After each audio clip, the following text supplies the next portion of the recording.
तो आज की क्लास में हम लोग स्टार्ट करते हैं क्लास 10th का हिंदी, जिसका नाम है गोधूली, और ये गद्य खंड का पाठ 6 है। पाठ 6 और उसका ये भाग 2 है। यानी कि भाग 1 में हमने पढ़ा था इस कहानी के लेखक के बारे में, अमरकांत जी के बारे में, और आज हम लोग पढ़ने वाले हैं पाठ 6 जो बहादुर है उसके बारे में, जिसके लेखक का नाम अमरकांत। तो चलिए इसको स्टार्ट करते हैं। आप लोग किताब में देख सकते हैं, इसमें भी अगर दिखाई दे रहा हो तो देख सकते हैं।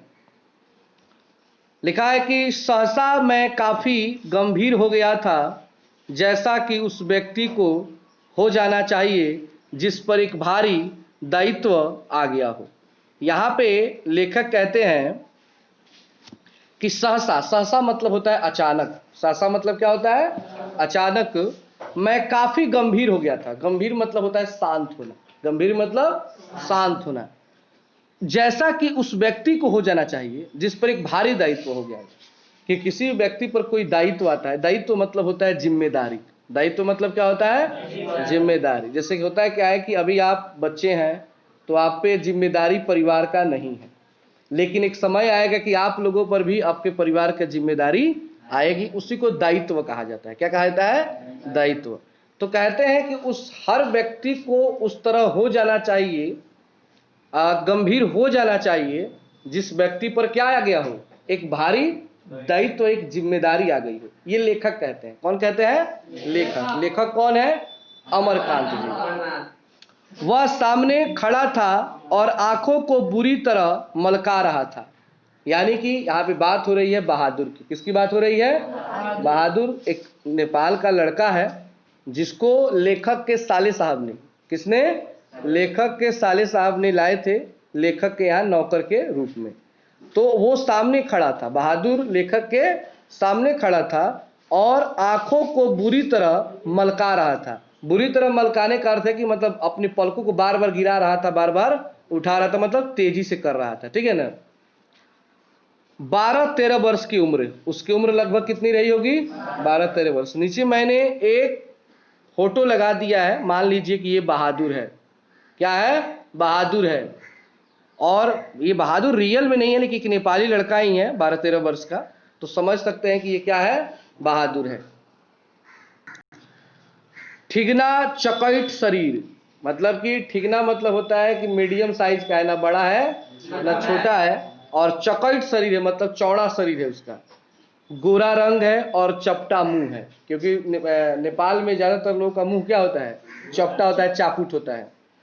वह सफेद नेकर, आधी बाह की ही सफेद कमीज और भूरे रंग का पुराना जूता पहना था। नेकर मतलब होता है पैंट, समझते हैं आप लोग? मतलब नीचे एक पैंट पहना था, वो किस कलर का था? सफेद कलर का था, यानी कि व्हाइट। और आधी बाह की सफेद कमीज और व्हाइट कलर का ही हाफ, समझते हैं ना? हाफ एक शॉर्ट भी पहना था वो, और भूरे रंग का एक पुराना जूता पहना था। उसके गले में स्काउटों की तरह एक रुमाल बंधा था। मतलब अपने गले में एक रुमाल भी उसने क्या कर लिया था? बांध लिया था, एकदम स्काउट की तरह। स्काउट समझते हैं ना? कि ऊपर से लाइए मतलब रुमाल, आगे उसको बांध दीजिए। समझिए एक टाइप के गांव का जो 3 पहिया हीरो होता है, उस टाइप का। उसको घेर कर परिवार के अन्य लोग खड़े थे। निर्मला चमकती दृष्टि से कभी लड़के को देखती और कभी मुझको और अपने भाई को। निश्चय ही वह पंच बराबर हो गई थी। निर्मला लेखक की पत्नी है। निर्मला कौन है जी? लेखक की पत्नी है। वो कभी बहादुर को देखती, कभी लेखक अमरकांत जी को देखती, यानी अपने पति को, और कभी अपने भाई को देखती जिसने बहादुर को लाया था। मतलब वो बहुत खुश हो गई थी, क्योंकि उसकी दिली इच्छा थी कि उसके घर में क्या रहे? एक नौकर रहे और घर का सारा काम करे। आगे है, उसको लेकर मेरे साले साहब आए थे। बहादुर को लेकर लेखक के घर कौन आए थे? उनके साले साहब आए थे। नौकर रखना कई कारणों से बहुत जरूरी हो गया था। मेरे सभी भाई और रिश्तेदार अच्छे ओहदों पर थे। ओहदों मतलब होता है पद, यानी इनके जो रिश्तेदार थे, इनके भाई थे, वो अच्छे ओहदों पर थे। अच्छे ओहदों का अर्थ हुआ कि अच्छे पद पर थे, अच्छी नौकरी करते थे, और उन सभी के यहाँ नौकर थे। मैं जब बहन की शादी में घर गया तो वहाँ नौकरों का सुख देखा। मेरी दोनों भाभियाँ रानी की तरह बैठकर चारपाइयाँ तोड़ती थी, जबकि निर्मला को सवेरे से लेकर रात तक खटना पड़ता था। मैं ईर्ष्या से जल गया। इसके बाद नौकरी पर वापस आया तो निर्मला दोनों जून नौकर चाकर की माला जपने लगी। उसकी तरह अभागिन और दुखिया स्त्री और भी कोई होगी इस दुनिया में। वे लोग दूसरे होते हैं जिनके भाग्य में नौकर का सुख होता है। यहाँ पे लेखक बताते हैं कि घर पे नौकर रखने के कई कारण हो चुके थे। मेरे रिश्तेदार, मेरे जान पहचान वाले जितने भी लोग थे, सबके घर पे क्या थे? नौकर थे। उनकी घर की औरतें बैठकर आराम करती थी। आप एक शब्द कहा जा रहा है कि चारपाइयाँ तोड़ना। चारपाई तोड़ने का अर्थ मतलब कि कोई काम न करना पड़े और आराम करना पड़े, उसी को क्या बोलते हैं? चारपाई तोड़ना। अब ये मत समझिए कि रोज के रोज खटिया तोड़ा जाता है। तो एक बार की बात है कि लेखक अपने बहन की शादी में जाते हैं, तो वहां पे देखते हैं कि उनकी जो भाभी है वो लोग आराम से एकदम बैठी हुई हैं, कोई भी उनको काम करना नहीं पड़ता है। उनके घर के नौकर चाकर सारे काम करते हैं। तो इस चीज को देख करके लेखक को बहुत बुरा लगा, काश मेरे घर पे एक नौकर होता, मेरी पत्नी को इतना काम करना नहीं पड़ता। मतलब एक तरह से समझ सकते हैं ना कि ये भी पत्नी भक्त व्यक्ति थे। ये भी चाहते थे कि वो कोई काम न करे, आराम से वो भी बैठे रहे। ठीक है ना? ऐसे ही लोग मतलब बहुत आज्ञाकारी होते हैं, अपनी पत्नी को हर बात मानते हैं, मानना भी चाहिए, अच्छा चीज है। और कहते भी हैं कि निर्मला के जैसा अभागिन और दुखिया स्त्री इस दुनिया में कोई नहीं है, जिसके पास नौकर का सुख नहीं है। वहां से उस शादी से जब रिटर्न होकर निर्मला घर पे आती है तो बराबर लेखक को क्या करती है? मतलब सुनाती रहती है कि नौकर लाइए, कि नौकर लाइए, दिन रात मतलब जपना शुरू कर देती है। आगे पैराग्राफ में है, पहले साले साहब से असाधारण विस्तार से उसका किस्सा सुनना पड़ा। वह एक नेपाली था जिसका गांव नेपाल और बिहार की सीमा पर था। उसका बाप युद्ध में मारा गया था और उसकी माँ सारे परिवार का भरण पोषण करती थी। यानी कि ये कहाँ का रहने वाला है? नेपाल का रहने वाला है। और उसके पिता जो थे वो कोई युद्ध हुआ था, कोई लड़ाई हुई थी, उसमें वो सैनिक थे और वो क्या हो चुके थे? मारे जा चुके थे। साथ ही साथ अब उसके परिवार का टोटल भरण पोषण, पालन पोषण जो कार्य है वो टोटल का टोटल कौन करती थी? उसकी माँ करती थी। माँ उसकी बड़ी गुस्सैल थी। गुस्सैल मतलब होता है गुस्सा करने वाली। और उसको बहुत मारती थी। किसको मारती थी? बहादुर को। माँ चाहती थी कि लड़का घर के काम काज में हाथ बटाए, जबकि वह पहाड़ या जंगलों में निकल जाता और पेड़ों पर चढ़कर चिड़ियों के घोंसलों में हाथ डालकर उनके बच्चे पकड़ता या फल तोड़कर खाता। मतलब माँ चाहती थी कि बेटा मेरा साथ दे, घर का काम में साथ दे, लेकिन वो इस सब काम में उसका मन नहीं लगता था। सुबह में खाना खा लेता और निकल जाता पहाड़ी क्षेत्र में, क्योंकि नेपाल क्या है, चारों तरफ से पहाड़ से घिरा हुआ, पहाड़ी क्षेत्र बहुत ज़्यादा है। तो दिन भर जाता, फल तोड़ता, मतलब यही इधर उधर का काम करता दिन भर, जिसके कारण उसकी माँ उसको बराबर पीटती थी। कभी कभी वह पशुओं को चराने के लिए ले जाता था। हाँ, कभी कभी ज़्यादा प्रेशर आ गया तो भैंस क्या करता था? चरा वरा लेता था। उसने एक बार उस भैंस को बहुत मारा। उसके घर में एक भैंस थी तो चराने ले जाता था, लेकिन उसका मन तो लगता था नहीं, जबरदस्ती ले जाता था। तो कोई भी भैंस उदंडता करती थी, मतलब इधर उधर करती थी, खूब पिटाई करता था भैंस का, हिक भर, जिसको उसकी माँ बहुत प्यार करती थी, इसलिए जिससे वह बहुत चिढ़ता था। मतलब उसको खराब लगता था कि मुझसे ज़्यादा ये भैंस को मानती है, भले हमको पीट देगी लेकिन भैंस को कभी नहीं पीटती है। इस गुस्से में कभी अकेले में ले जाता, खूब भैंस को मारता है, खूब मारता है कि इसको नहीं मारती हमको खूब मारती है। ठीक है ना? नीचे आप एक चित्र देख सकते हैं, भैंस का फोटो लगा हुआ है। तो मान लीजिए यही भैंस है जिसको बहादुर क्या करता था? बहुत अधिक पीटता था। मार खाकर भैंस भागी भागी उसके माँ के पास चली गई। एक दिन की बात है कि उसने इतना ना भैंस को पीट दिया कि भैंस वहां से भागी भागी बहादुर के माँ के पास चली गई, जो कुछ दूरी पर एक खेत में काम कर रही थी। माँ का माथा ठनका। माथा ठनका का अर्थ हुआ मतलब उसका दिमाग खराब हो गया। अरे ये कौन है जो मेरे भैंस को इतना था कि बढ़िया से धुलाई कर दिया? बेचारा बेजुबान जानवर। बेजुबान जानवर का अर्थ है कि भैंस बोल सकती है जी? हम लोग बोल सकते हैं, अगर हमें तकलीफ होगा तो हम बोल सकते हैं, लेकिन वो बेचारी क्या बोलेगी? छोड़कर वहां क्यों आएगा? जरूर लौंडे ने इसको काफी मारा है। वह गुस्से से पागल हो गया। यहाँ पे लौंडा किसको कहा गया है? यहाँ पे लौंडा बहादुर कहा गया है। जब लड़का आया तो माँ ने भैंस की मार का काल्पनिक अनुमान करके एक डंडे से उसकी दुगुनी पिटाई की। मतलब अंदाज लगा लिया कि कोई डंडा मारा है, और उसके हिसाब से 2 गुना डंडा धप धप धप गिरा एकदम, और उसको वहीं कराहता हुआ छोड़कर घर लौट आए। और वही चिल्लाते रहे अपन पूरा मने छटपटाते रहे, लेकिन ना भैंस लिए घरे चल गए। लड़के का मन मां से फट गया और वह रात भर वहीं पे क्या रहा कि छिपा रहा। मतलब उसका मन फट गया, भैंस खातिर हमरा के मातारी हमरा कितना मार मर ले ना रहे घरे हम। अक्सर उस उम्र में, जिस उम्र में आप लोग हैं, जब भी घर से कोई पिटाता है तो घर छोड़ने का मन करता है कि भाई हम घर में नहीं रहेंगे। तो फिर उसके मन में ये बात आती है कि मैं घर छोड़ दूंगा। जब शाम होने को आया तो वह घर पहुंचा और किसी तरह अंदर चोरी चुपके घुस गया। मतलब शाम के टाइम में घर पहुंचा, धीरे से अपने घर में घुस गया। कौन घुसा जी? बहादुर। फिर उसने हड़िया में हाथ डालकर माँ के रखे रुपयों में से 2 रुपए निकाल लिए। अंत में 9 2 11 हो गया। 9 2 11 होने का अर्थ क्या हुआ? मतलब वहां से क्या किया कि माँ के अपने डीबा से क्या किया कि 2 रुपया निकाला, वहां से सीधे भागा। क्योंकि पहले के टाइम में 2 रुपया बहुत ज्यादा था, अभी कम है। वहां से 6 मील की दूरी पर बस स्टेशन था, वहां गोरखपुर जाने वाली बस थी। तो नेपाल से उसने क्या किया कि बस पकड़ा और सीधे कहां पहुंच गया? गोरखपुर पहुंच गया। तुम्हारा नाम क्या है जी? मैंने पूछा। लेखक ने पूछा कि बताओ तुम्हारा नाम क्या है। अब तो समझ में आ गया कैसे लेखक के घर पहुंचा है, कि बस स्टैंड पे आया और वहां से उसके साले साहब ने लेखक के घर लाए हैं। तो अब लेखक पूछते हैं कि बताओ तुम्हारा नाम क्या है। तो वो कहता है दिल बहादुर साहब। मतलब मेरा नाम क्या है? दिल बहादुर। उसके सर में एक मोटी झंझनाहट थी। मुझे ठीक ठीक याद नहीं कि मैंने उसको क्या हिदायतें दी। हिदायत मतलब होता है सलाह। हिदायत मतलब क्या होता है? सलाह। मतलब इनको भी याद नहीं कि मैंने उसको क्या क्या सलाह दिया कि क्या क्या करना चाहिए, कैसे घर में रहना चाहिए। ज्यादा यह कि शरारतें छोड़कर ढंग से काम करे और घर को अपना घर समझे। ये बताते हैं कि देखो कोई भी तुम शरारत मत करना, उद्दंडता मत करना, और इस घर को तुम अपना घर समझो और अपने घर की तरह यहाँ पर रहो।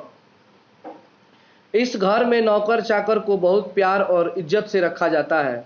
जो सब खाते पहनते हैं वही नौकर चाकर भी खाते पहनते हैं। वो बताते हैं कि तुम ये मत सोचना कि इस घर के नौकर हो तो तुम्हारे लिए अलग खाना बनेगा या तुम्हारे साथ कोई भेदभाव किया जाएगा।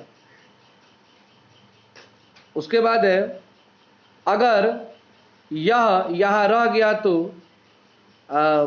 ढंग सौर सीख जाएगा, घर के और लड़कों की तरह पढ़ लिख जाएगा और इसकी जिंदगी सुधर जाएगी। निर्मला ने उसी समय कुछ व्यवहारिक उपदेश दे डाले थे। अब जो लेखक की पत्नी है निर्मला, वो कहती है कि देखो तुम अच्छे से रहोगे तो मैं तुम्हें पढ़ाऊंगी लिखाऊंगी, एक अच्छा इंसान बनाऊंगी, तुम्हें थोड़ा सा भी कुछ भी सोचने की जरूरत नहीं है, इसलिए तुम अच्छे से यहाँ से रहो। आलूर ढंग समझते हैं ना आप लोग, मतलब अच्छे से रहना। इस मोहल्ले में बहुत तुच्छ लोग रहते हैं, उसने किसी के यहाँ और ना किसी का काम करे। बताती है कि तुम किसी यहाँ मत जाना और ना किसी का यहाँ पर काम करना। निर्मला सिखाती है कोई भी तुमको कोई काम आ रहा है मत करना, किसी घर मत जाना। बहुत छोटे छोटे तुच्छ लोग, गंदे लोग यहाँ पे रहते हैं। कोई बाजार से कुछ लाने को कहे तो वह भी अभी आता हूँ कहकर अंदर खिसक जाना। कहती है कि अगर तुमसे कोई बगल न कहता है बाबू तो नहीं सामान लिया दो बाजार से, तो ये नहीं कि चल गए नहीं आओ तो नहीं आवे, आ जाए घर में घुस जाइए, आइए मत निकलिए जाए। ऐसा होता है, बहुत बच्चों में ऐसा होता है। पानी मांग दीजिए, अब तनी पानी लिया देता तब तार लगे बता डराई ना कुछ कही, ठीक बजाते लिया, जैसे तनी दूरी बनी बागी पटका ले लो पी लो ले आओ तनी। अब आदमी पकड़ भी तो नहीं खा सकते करे के, और निकल जला से, ठीक नहीं एरिया समझने से कितना दूर पर है तो भाग जाए। या आप लोग जिस उम्र में हैं, इस उम्र में क्या होता है ना कि दोस्ताना बहुत ज्यादा होता है। मैंने साइकिल पे बैठा के किसी को घुमाना, कितना भी दूर हो लेके चले जाना, ये बड़ा होता है। लेकिन ये सारा चीज माँ को पसंद नहीं होता है, घर वालों को पसंद नहीं होता है, और सबसे ज्यादा उसकी माँ को। कोई भी आप अपने दोस्त को साइकिल में बैठा के पढ़ने जाइए, अगर आपकी माँ देख ली एक दिन तो जरूर बुला के धीरे से कहेगी उसके रे ते कर्जे खैली बड़ी आए ओकरा के काहे लेके जाते रे ते उजियबे कहियो ना रुकस जाई, देख लें तो बुझ रहे आज के बाद बैठा कर निकले तो बैठा लेते रहे, लाद लेते रहे, चल देते रहे। तो ये सारा सिस्टम मतलब होता है, हर घर में होता है। माने भाई पिताजी ये लोग देखे तो कुछ नहीं कहेंगे ज्यादातर, मतलब, लेकिन माँ के पास ये सारा गुण होता है। वो नहीं चाहती मेरे बेटे को कष्ट हो, भाई वही लगाव ही है। लेकिन हम लोग क्या कहते हैं उस समय, अच्छा ठीक बना लीजिए, हो गए, चुप रहो। अब फिर बयान बोले कह दे रहे तनी आगे बढ़ जाइए, आए घर तो मत आगे बढ़ जो, देख लेती है हमारी तो लगती है चिल्लाए, बसवारी तो खड़ा रहिए, साइकिल लेके आए मुझे बढ़ जाइए। तो ये टाइप का सिस्टम चलेगा, है कि नहीं है? सबके साथ कम बेस घटना है। भले जाएगा साथ ही, और फिर गलती से कहीं साइकिल बसवारी के पास बैठा लिया, तब तक माँ कहीं कहीं से गलती से देख लिया रोड पर सारे तो बैठा ल आगे से, तो हिक बार व्यवस्था कब कब हो जाला। लेकिन फिर भी छोड़ा नहीं जाता है, दोस्ताना उसी तरह चलता है, ठीक है ना। क्योंकि किशोरावस्था में कहा जाता है कि मनुष्य की किशोरावस्था जो होता है इस समय दोस्ती बहुत गाढ़ी होती है, बहुत खतरनाक होता है, ये नहीं टूटता है, कितना भी कोई समझा दे खूब रहता है। लेकिन जैसे ही आदमी जब 20 वर्ष की उम्र में जाएगा उसके बाद कहना नहीं पड़ता है छोड़ दो, ऐसे ही लोग छोड़ छोड़ के साइड हो जाते हैं, टेंशन बढ़ जाता है, ठीक है ना, सारा चीज लोग छोड़ देता है। अब देखिए उसको घर के सभी लोगों से सम्मान और तमीज से बोलना चाहिए। तमीज समझते हैं ना? हाँ। और भी बहुत सी बातें। अंत में निर्मला ने बहुत ही उदारता पूर्वक लड़के के नाम में से दिल शब्द उड़ा दिया। उसने कहा कि देखो नाम तुम्हारा बहुत बड़ा लग रहा है, दिल बहादुर, मैं तुम्हारे नाम से दिल हटा रही हूँ, आज से तुम्हारा नाम क्या होगा? बहादुर। तब से उसका नाम क्या पड़ गया? बहादुर। उसके पहले क्या था? आगे है, परंतु बहादुर बहुत ही हंसमुख और मेहनती निकला। उसकी वजह से कुछ दिनों तक हमारे घर में वैसा ही उत्साहपूर्ण वातावरण रहा जैसा कि प्रथम बार तोता, मैना या पीला पालने पर होता है। यानी शुरू शुरू में जब कोई भी आदमी सुगा खरीद के लाता है या कोई भी जीव खरीद के लाता है, चाहे कुकुर पोसता है, तो देखिएगा अगल बगल वाला लड़का भी सब लोग 2-4 दिन इकट्ठा खूब होता है, अगर खूब बड़े झाबरा कूला कुकुर आई बा, 2-4 दिन लोग देखेला, ओकर बाद धीरे धीरे भूल जाला। अगल बगल के घरे 4 चक्का गाड़ी किना जाला तब लोग 1-2 दिन देखेला, ए गाड़ी आई तब कितना का पड़ल, मैंने हर तरह के बातचीत चल रहा। लेकिन 2 से 4 दिन के बाद लोग धीरे से क्या हो जाला, भूल जाला। उसी तरह जब बहादुर आया है तो सबको उसको मैंने रोज अगल बगल वाला भी लड़का सब आता है, कौन आइल बा, कौन आइल बा, कौन लड़का है, तो बहादुर आइल बा, भैंस बेच के आइल बा, भैंस के पिटला हुआ। सवेरे सवेरे ही मोहल्ले के छोटे लड़के घर के अंदर आकर खड़े हो जाते और उसको देखकर हमें यात्रा तरह के प्रश्न करते, ऐ तुम लोग छिपकली को क्या कहते हो? मतलब अगल बगल का लड़का सब आ जाता है और वो पूछता है सब कि ए तू नेपाली हुआ? तो हाँ, उसे छिपकली क्या कहल जाला है। मतलब ऐसे ही बातें, मतलब इंटरेस्टिंग लगता है। तो नेपाली भाषा में कुछ बोलता होगा तो सुनने में मजा आता है, भले ही समझ में कुछ नहीं आएगा लेकिन सुनने में मजा आता है। आप भोजपुरी बोलते हैं, हम भोजपुरी बोलते हैं, तो हमारे सामने कोई भोजपुरी बोले तो हम लोगों को मजा नहीं आएगा, लेकिन हमारे सामने अगर कोई बांग्ला बोलना शुरू कर दे, कोई पंजाबी बोलना शुरू कर दे, भले समझ में कुछ नहीं आएगा लेकिन आदमी ताली मारना शुरू कर दे, वाह गजब गजब, पूछाई क्या बुझाई तो ना कुछ नहीं के बुझाई, लेकिन मजा होता है, ठीक है।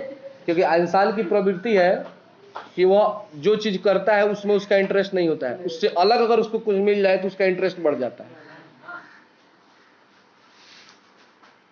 फिर बच्चे प्रश्न करते, तुमने शेर देखा है? ऐसी ही बातें, मतलब इसी तरह की बातें होती थी। किससे? बहादुर से। कौन करते थे? अगल बगल के बच्चे। उससे पहाड़ी गाने की फरमाइशें की जाती। उससे बोला जाता तुम नेपाली थोड़ा गीत गाओ। पहाड़ी गाना मतलब बोलते थे कि नेपाली गीत थोड़ा गाओ, तो घर के लोग भी इससे इसी प्रकार की छेड़खानियां करते थे। वह जितना उत्तर देता था उससे अधिक हंसता था। मैंने हर बात में क्या करता था? दांत चियारता था, बहुत ज्यादा दांत चियारता था हर बात में। सबको उसके खाने और नाश्ते की बड़ी फिक्र रहती। मतलब स्टार्टिंग में बहुत अच्छा चल रहा था, सब कोई खुश था, हंसी मजाक सब चलता था। और बहादुर जो था वो हंसमुख था, मतलब हर बात पर कम बोलता कम था और हंसता ज्यादा था। अगला पैराग्राफ है, निर्मला आंगन में खड़ी होकर पड़ोसियों को बताते हुए कहती थी, बहादुर आकर नाश्ता क्यों नहीं कर लेते? मैं दूसरी औरतों की तरह नहीं हूँ जो नौकर चाकर को जलाती भूनती हूँ। मैं तो नौकर चाकर को अपने बच्चे की तरह रखती हूँ। उन्होंने तो साफ साफ कह दिया है कि 100-150 महीनवारी उस पर भले ही खर्च हो जाए, पर तकलीफ उसको जरा भी नहीं होनी चाहिए। एक नेकर कमीज तो उसी रोज लाए थे और भी कपड़े बन रहे हैं। देखिए, अपने पड़ोसियों को सुनाती है। औरतों में बहुत बड़ा गुण होता है, उनके घर कुछ अच्छा हो जाएगा ना तो अगल बगल कहना शुरू कर दे जलाने के लिए।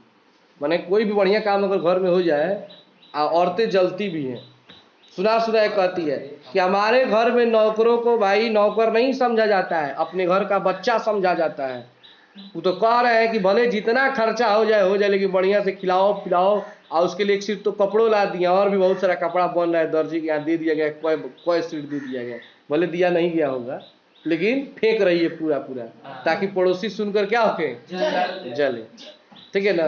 बहुत लोग ऐसे हैं, बहुत औरतें हैं तो घर में 10,000 रुपये आ जाए बाहर से, 50,000 रुपये कले आया तो देखिए ना खर्च हो गया, बोल रहे थे कल फिर भेजेंगे 50,000। अब बगल लगा टेंशन हो जाएगा, अरे बाप रे कितना रुपया कमा रहा है रे भाई, अब बोले 10,000 रुपया हो गया। ठीक है ना, होता है बहुत लोगों को ना, मतलब पछता नहीं है। धीरे धीरे वह घर के सारे काम करने लगा। सवेरे ही उठकर वह बाहर नीम के पेड़ से दातून तोड़ लाता था। दातून समझते हैं ना आप लोग, मतलब दतुअन। वह हाथ का सहारा लिए बिना कुछ दूर तक तने पर दौड़ते हुए चढ़ जाता। इतना प्रैक्टिस था उसको कि पेड़ पर बिना पकड़े फटाफट कितना होता, 2-4 डिग 5 डिग चढ़ तब पकड़ लेता था। तो था वहां से पूरा चलबाज आदमी आया था नेपाल से, वही काम करता था वहां पे, प्रैक्टिस बना लिया था। बहुत लोग होता है कि मोटरसाइकिल चलाएगा हाथ छोड़ देगा, मतलब हैंडल उंडल छोड़ के इसे चलाना शुरू कर देगा कुछ दूरी तक। हाँ, दूसरी बात यह है कि दुर्भाग्य बस कभी मुंह हाथ टूट जाता है, बट तब बचा रहता है जब तक खूब करता है, हिम्मत बढ़ते जाता है ना।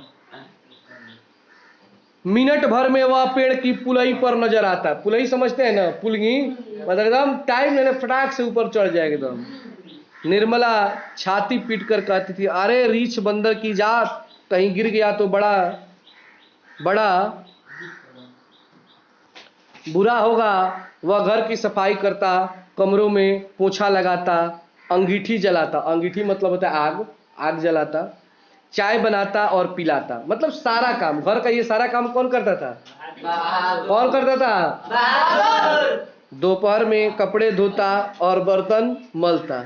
वह रसोई बनाने की जिद भी करता। रसोई बनाने का समझ रहे हैं ना, मतलब खाना बनाने की भी जिद करता कि मुझे खाना बनाना है। पर निर्मला स्वयं सब्जी और रोटी बना देती।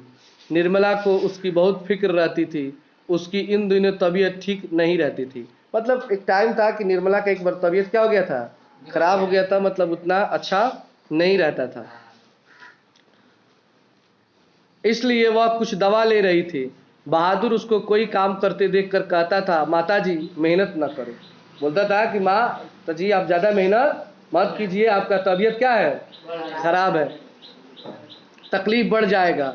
वह कोई भी काम करता होता, समय होने पर हाथ धोकर भालू की तरह दौड़ता हुआ कमरे में जाता और दवाई का डिब्बा निर्मला के सामने लाकर रख देता।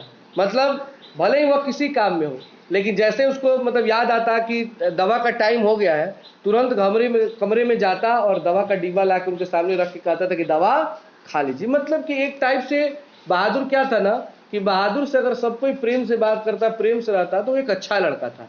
वो सबसे मिलजुल कर रहने वाला था। वो अपनी माँ से इसलिए चिड़ा हुआ था कि माँ रोज पिटाई करती थी, इससे वह क्या था ना कि चिड़ा होता। बहुत लोग होते हैं कि जिनसे अगर आप प्यार से बात करें, अच्छे से बात करें, तो कुछ भी कर देते हैं, लेकिन थोड़ा सा भी उल्टा सीधा बोल देते उठा के पटकियो देंगे, मतलब मूड में आ जाते हैं तुरंत।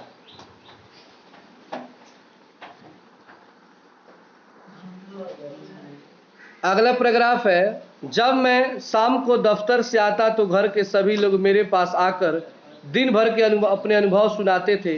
बाद में वह भी आता था।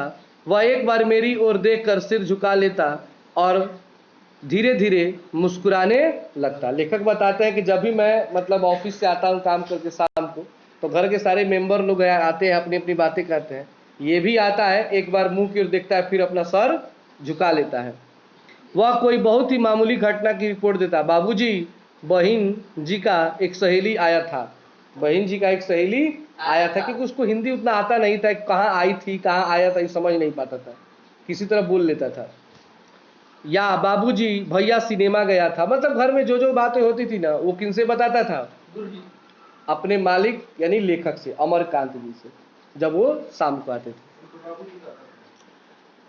इसके बाद वह इस तरह हंसने लगता था गोया बहुत ही मजेदार बात कह दी। मतलब ये सारा बात कह के वो क्या करने लगता था? हंसने लगता था। ऐसा लगता था कोई बहुत ही मजेदार बात कह रहा है। उसकी हंसी बड़ी ही कोमल और मीठी थी, जैसे फूल की पंखुड़ियां बिखर गई हो। मैं उससे बातचीत करना चाहता था, पर ऐसी इच्छा रहते हुए भी मैं जानबूझकर बहुत गंभीर हो जाता था और दूसरी ओर देखने लगता था। मतलब लेखक का भी मन करता था इससे हंसी मजाक करे, बातचीत करे, लेकिन ये सोचकर भी बातचीत नहीं करते थे। कारण ये है कि इनके मन में ये बात थी कि मैं मालिक और ये क्या है, अगर ज़्यादा मैं इससे हंसी मजाक करूंगा तो धीरे धीरे ये मतलब मेरा वैल्यू करना छोड़ देगा। होता भी है, कम बेश होता है कि अगर आपसे बड़े अगर आपके साथ मित्रता से व्यवहार करना शुरू कर दें तो आप लोग समझते हैं कि वो डर रहा है, समझ रहे हैं ना। उसके बाद वो आपको उंगली पकड़ाता है, आप मुड़ी पे चढ़ जाते हैं, तो वहीं कभी कभी गुस्से में आकर उठा कर पटक देता है, तब समझ में आता है अच्छा अभी वहीं पे हम हैं। समझ रहे हैं ना बात को। माँ से कोई क्यों नहीं डरता है? क्योंकि माँ जो है मित्रवत व्यवहार करती है शुरू से ही। अब पिता से सब कोई क्यों डरता है? कि वो जानता है कि ज़्यादा ही बतियाएंगे नहीं, ज़्यादा बतियाएंगे तो लतिया देंगे बढ़िया से, इसलिए लोग वहाँ पे बड़ा थोड़ा सा सोच समझ के बतियाता है। हर कोई पिता से हर कोई डरता है, लेकिन माँ से कोई नहीं। माँ बोलेगी खाना खा लो, खा लेते हैं, क्या चिल्लाता रहता दिन भर। बाबूजी को कल नहीं खाई ले, मैं खाई तो जाता नहीं, खाई के तो जाती है मतलब एक अजीब सा फीलिंग होता है, दोनों के अर्थ बदल जाता है। समझ रहे हैं ना बात को। इसीलिए जब कोई काम करवाना हो आप लोग नहीं करते हो तो माँ को मजबूरी में कहना पड़ता है आपके पिता से कि देखिए वो नहीं कर रहा है, तो जैसे उनका आदेश आता है आदमी फट से उस काम में लग जाता है। तो पिता, इसलिए कोई भी पिता अपने बच्चों से ज़्यादा बात नहीं करते हैं हर मैटर पे, नॉर्मल बातें होती है, केवल गार्जियन कम बातें करते हैं ताकि वो उसका वैल्यू करे। माँ हर बात कर देती है जिसके चलते वो धीरे धीरे उसका वैल्यू करना छोड़ देता है। हाँ कोई कोई माँ खतरनाक भी होती है, कोई कोई तो 100 में से 1-2 को मिलेगी, उनके बच्चे थोड़ा बड़ा समझ समझ के बोलते हैं, वो उठा उठा के पटकना शुरू कर देती है, थोड़ा सोच सोच के बोलते हैं। वैसे बहुत कम लोग होते हैं। निर्मला कभी कभी उससे पूछती थी बहादुर तुम्हारी माँ की याद आती है? तो कहता है नहीं। पूछती है कि तुम्हें अपनी माँ की याद आती है? तो कहता है नहीं। तो कहती है क्यों? तो कहता है वो मारता क्यों था। मतलब उसको लिंग नहीं समझ में आता है ना कि मारती थी बोलना चाहिए, लेकिन बोला मारता क्यों था। इतना कहकर वो खूब हंसता था, फिर कहकर हंसने लगता था, क्योंकि हर बात वो क्या करता था पता, दचियार था, हंसने लगता था। जैसे मार खाना खुशी की बात हो, मतलब ऐसे हंसने लगता था जैसे कोई पिटाता है तो खुशी की बात है, मार के हमको मारता क्यों था, खूब हंसेगा उस पर। तो समझ में आ जाएगी बुर्बक टाइप का आदमी है थोड़ा सा। तब तुम अपना पैसा माँ के पास कैसे भेजने को कहते हो? तो बोलती है कि जब इतना तुमको गुस्सा है अपनी माँ से तो क्यों कहते हो कि मेरा महीने का पैसा मेरे माँ के पास भेज दीजिए। तो कहता है माँ बाप का कर्जा तो जन्म भर भरा जाता है। वह और भी हंसता था ये बात बोल के कि भाई माँ बाप का जो कर्ज है वो कभी समाप्त, सही बात है कि कभी समाप्त चाहे आप कितना भी दे दे, तो उस फर्ज को भी निभा रहा था, लेकिन गुस्सा था उसके अंदर। और इस बात को कहा कि ये नहीं कि मतलब उदास होता था, और भी हंसता था। निर्मला ने उसको एक फटी पुरानी दरी दे दी थी। दरी समझते हैं ना, पहले चटाई आता था, चटाई पे बहुत लोग पहले सोते थे, अब तो आप लोग देखे भी नहीं होंगे, पता नहीं। आजकल रेडीमेड दरी भी आता है नीचे बिछा के, पहले लोग चटाई बीन के उसी पे काम चला लेते थे, अब तो फैशन बदल गया है। घर से वह एक चादर भी ले आया था। रात को काम धाम करने के बाद वह भीतर के बरामदे में एक टूटी हुई सखट पर अपना बिस्तर बिछाना था। वह बिस्तर पर बैठ जाता और अपनी जेब में से कपड़े की एक गोल सी नेपाली टोपी निकालकर पहन लेता, जो बाईं ओर काफ़ी झुकी रहती थी। मतलब रात को सारा काम करके खाना ना खा के एक बरामदे में चला जाता था, अपना बिछावना करता था, एक टूटा हुआ चारपाई था, बढ़िया भी नहीं दिया गया था, आराम से अपने को नेपाली टोपी निकालता था और डिजाइन के नहीं होता एक तरफ झुका लेना, जिससे आप लोग देखेंगे भगत सिंह का टोपी गोल का उस टाइप की टोपी रखा हुआ है। फिर वह एक छोटा सा आईना निकालकर बंदर की तरह उसमें अपना मुंह देखता था। बंदर की तरह मुंह देखने के समय ना मुंह फुला फुला के डिजाइन बना बना के शीशा में अपना मुंह देखता था। वह बहुत ही प्रसन्न नजर आता था। इसके बाद कुछ और भी चीजें उसकी जेब से निकलकर उसके बिस्तरे पर सज जाती थी, जैसे कुछ गोलियां। गोली समझते ना आप लोग, कंचा, जो बच्चे खेलते हैं, आप लोग भी खेले होंगे और खेलते, कितना लोग तो इसमें खेलता भी होगा अभी। पुराने ताश की एक गड्डी, कुछ खूबसूरत पत्थर के टुकड़े, पत्थर समझते हैं ना, वही गोटी खेलना, पूरा ब्लेड, कागज की नाव। वह कुछ देर तक उसे खेलता था, उसके बाद वह धीमे धीमे स्वर में गुनगुनाने लगता था। उन पहाड़ी गानों का अर्थ हम समझ नहीं पाते थे, मतलब अपने भाषा में, नेपाली भाषा में वो गीत गाना शुरू कर देता था आराम से, लेकिन समझ में किसी को भी आता नहीं था। किसके घर? लेखक के घर। पर उसकी मीठी उदासी सारे घर में फैल जाती, जैसे कोई पहाड़ की निर्जनता में अपने किसी बिछड़े हुए साथी को बुला रहा है। तो ये हमारा यहाँ तक एक टॉपिक हुआ। कल इसके अगला टॉपिक हम लोग आगे बढ़ेंगे और पढ़ेंगे। चैप्टर लंबा है, तो 2 से 3 वीडियो में ये क्या हो जाएगा, कंप्लीट हो जाएगा। तो आज के लिए इतना ही, फिर मिलते हैं अगले वीडियो में।